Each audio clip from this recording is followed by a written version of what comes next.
lumapit sa yung girl, young girl, diba? And then they would seek your advice na, I'm falling for a girl. Anong i-advise sa kanya? Falling for it. It's fine.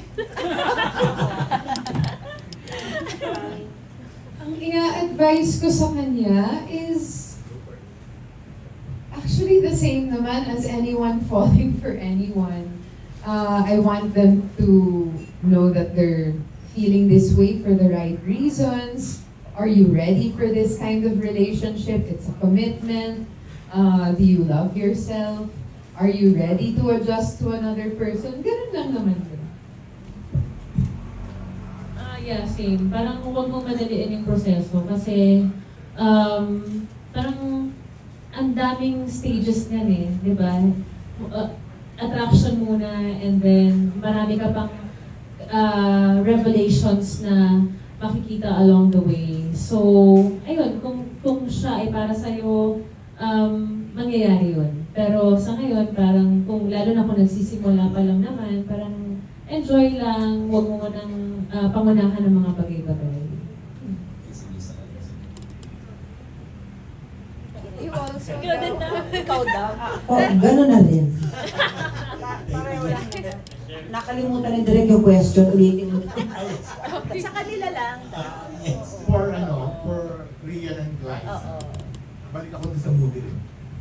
How intimate is intimate? Paano nyo pinaghandaan o pinag-usapan yung intimate scene ninyo? Yung bang binigay nyo, yung diniliver nyo, more than pa sa hinihingi ni Direk Secret? Wow.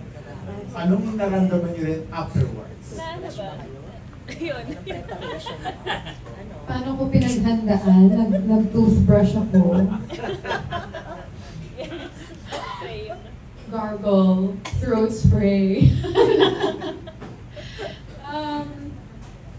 Paano ba? Pinag-usapan ba natin? Do you remember if pinag-usapan natin before this? More technical lang siguro po. In terms of yung mga blocking, so syempre may camera na kailangan i-consider, yung ilaw, yung angles, ganyan. So more technical. And then si Direk Sigrid naman, parang very clear naman about kung ano yung na-envision niya para sa amin.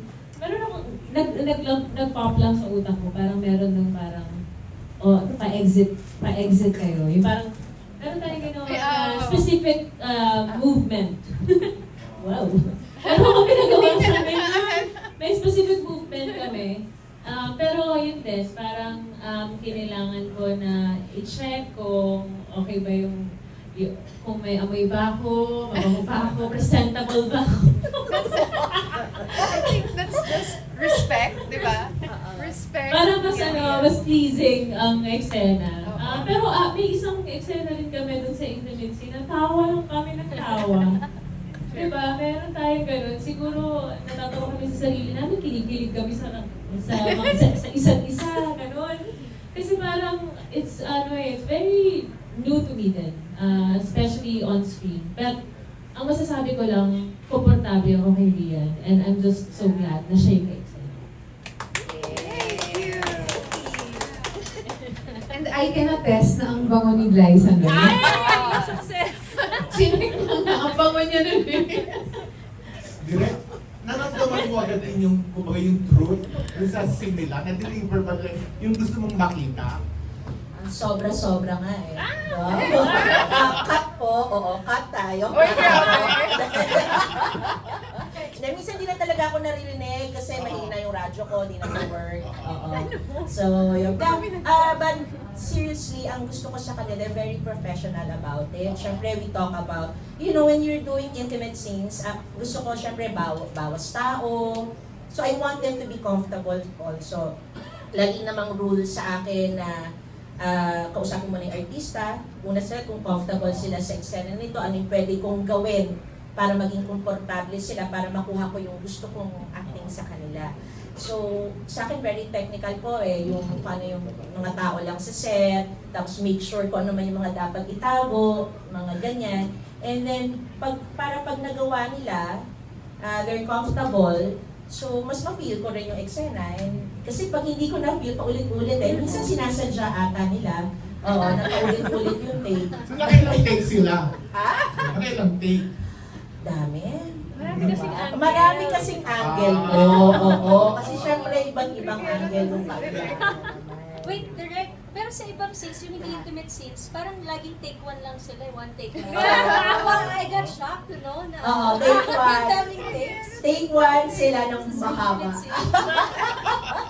So, dalawa lang ang choice, either one take na napakahaba or maraming takes. But ang gusto ko sobrang tama yung sinabi ni Glyce and Rian, na comfortable sila sa isa't isa. Yun po kasi yung mahirap din for a director na lalo na doing intimate scenes. Sobrang kitang-kita po kasi sa screen kung hindi po talaga sila comfortable. So usually what I'm gonna do, kailangan muna namin mag-usap, all the works. But with Rian and Glyce, ang pinoproblema ko na lang angulo ko.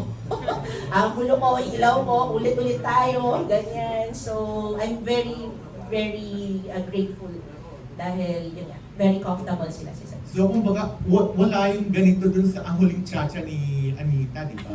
Ang huling chacha naman po kasi, bata po kasi, Yes. 12 years old. Kaya parang na-frustrate ka na, walang ganun syempre. Hindi naman, syempre coming of age naman yun. Iba naman yung kwento na yun. Kaya nga, at least nandito na-push ko na yung gusto kong gawin. Wow, hindi naman. Pero syempre iba't ibang mga kwento, di ba, ng LGBTQ community. Kaya, that's why dito, walang eme-eme na, na go na lahat. Walang eme-eme. Walang emehan po dito. Oo. Okay, thank you. Hi. What is it about love na hindi nyo pa alam noon na dahil sa I felt it's fine, nalaman nyo na ngayon? Naman. Pang-beauty ka ba? Ako. Sige. Oo. Ako siguro, yung pagiging open. Yung